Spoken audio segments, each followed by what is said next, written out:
You're dead. Raven's trembling voice barely registered above a whisper, and she made no move towards his outstretched hand.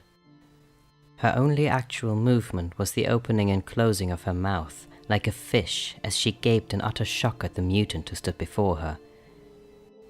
He curled his fingers, motioning for her to come to him. I saw you, dead. He watched Raven's skin ripple in a smooth waterfall of sapphire and flesh tones as she lost and then regained her composure. The Crimson Man stepped closer and thrust his hand out further. As long as they were on the club's ground floor, they were dangerously exposed. The cage fight behind him would only hold the crowd's attention for so long. It was only a matter of time before someone noticed the dead guard, or the two mutants, especially if Raven lost control of her disguise again. You're dead, she repeated, this time louder and in Russian, shaking her head in disbelief. Yes, I understand you say first time, he growled back in English. It had been nearly a decade since he spoke in her foreign tongue. He struggled to pull the words from memory, and they felt like rust in his mouth. A few more seconds of indecision passed before he finally rolled his eyes and reached down, seizing Raven. His fingernails dug into the soft flesh of her upper arm as he hauled her roughly to a standing position. She jerked away from him, her eyes wide as she gingerly touched her arm where he grabbed her, as if it was the final realization that Azazel was indeed warm and alive, and truly standing before her. He jabbed a finger in her face condescendingly. Do you really think, Azazel hissed at her, this time in Russian, that when scientists are capturing and experimenting on mutants that the KGB cannot plant fake death photos to protect their best assassins? Shows how much you learned. If there was one thing he could count on Raven for, it was her multilingual talents. He knew she would understand his Russian better than he could presently use her English, and honestly, he wasn't interested in speaking English for her benefit any more than necessary. Now come! He grabbed her arm again and she flinched at the pressure of his grip. Before you get us both killed. Azazel had taken a big risk appearing directly at the club floor. He would have been seen if he hadn't been careful, and he wasn't going to permit Raven to force him into making that mistake again. He had to get into the shadows so they could vanish without notice. Where he would take Raven, he wasn't quite sure yet, but they couldn't stay here. He'd considered transporting her to a hideout until he could decide what exactly to do. She had a high price on her head, one that could easily get him killed if the wrong person found out that he caught her, but then let her go. It might be best for him to just let his employers decide her fate, even if he already knew how that would end. All Azazel really knew was that in any scenario he had to play his cards very carefully. In her shock, Raven didn't even resist as he pushed her behind the control panel. Behind them, a loud crackling radiated from the electrified cage, acknowledged by a round of bloodthirsty cheers. Raven cringed at the noise. Azazel, wait! She spun around to face him. He instinctively stepped back and put a hand to his blade.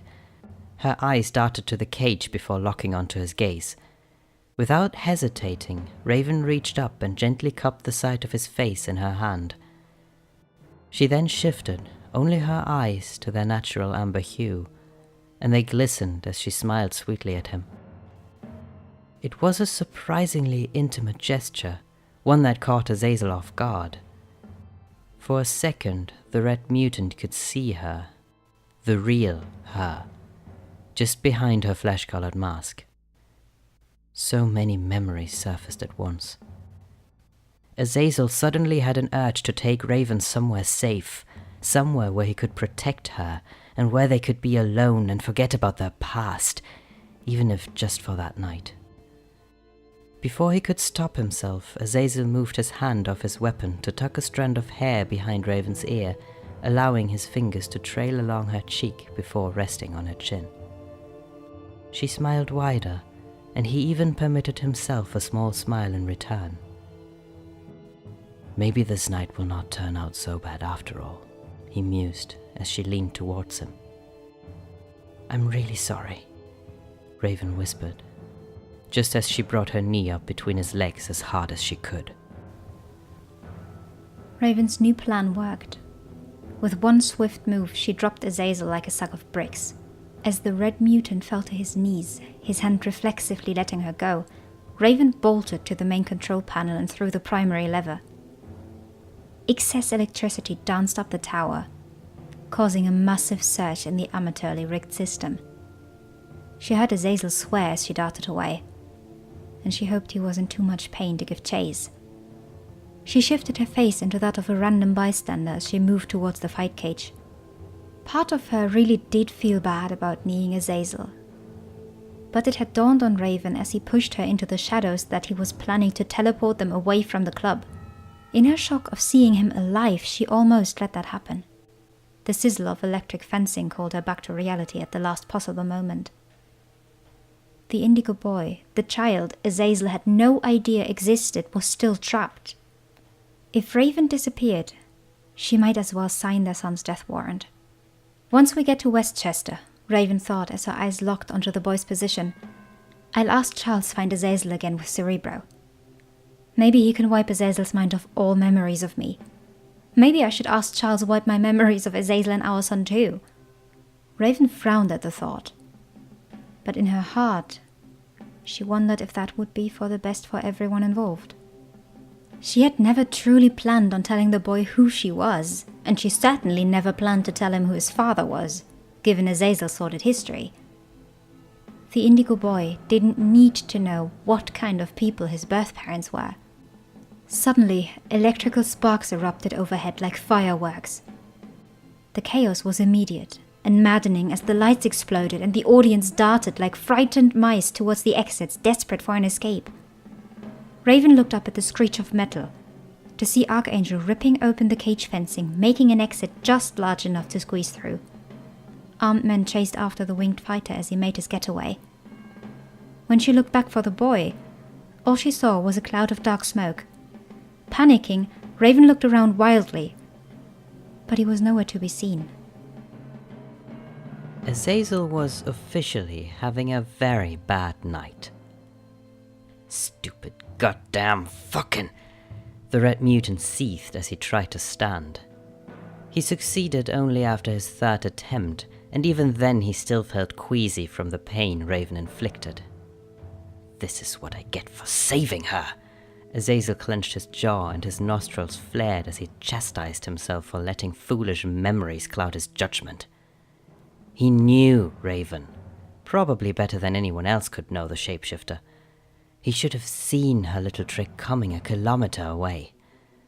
After all, he was the one who first trained her to fight. Looks like she's learned a few new moves since we last crossed paths, he thought angrily as he limped into the crowd, tracking her trail. He had seen Raven transform her body into that of a young mohawked man as she zipped past, trying to lose herself in the crowd. He had kept his eyes on her as she ran. For some reason, she had thrown a power switch to cause an electrical surge and blow the lights. Whatever her motives were, they had worked in Azazel's favor.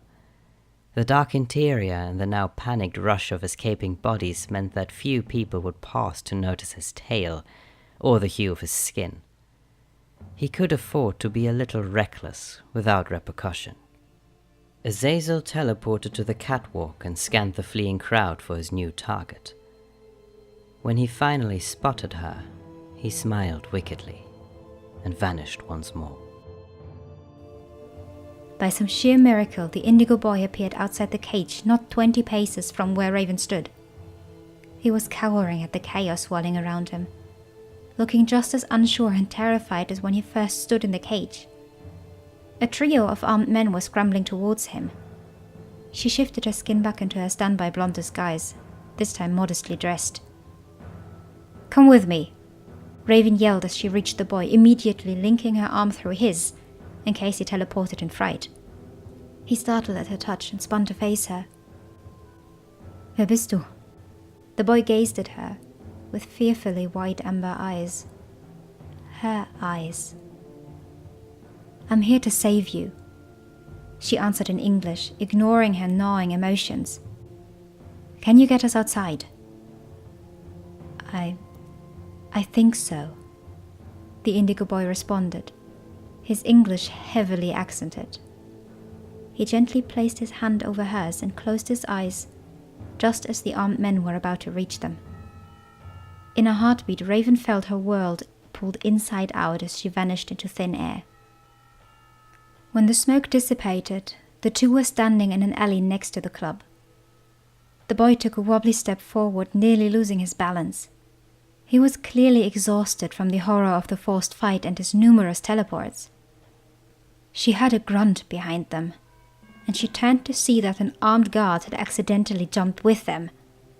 While the man was still disoriented, Raven quickly knocked him out and ripped off his trench coat. She draped the oversized coat around the boy's shoulders and moved him into the shadows, hiding him from the spectators pouring out of the club. They were in a bad location. Raven knew the two needed to keep moving, even if the boy was exhausted. If they stayed here, they would be spotted by the armed guards, or worse. She turned to say so just as the boy's eyes rolled back, and he passed out, his body pitching forward. Before she could steady him, Raven heard the sound of rushing air next to her. She felt a strong hand come down hard on her shoulder and a tail wrap around her leg as she was jerked backwards. Not this time, Devochka. She was just barely able to grab the blue boy's collar before she melted into smoke and fire.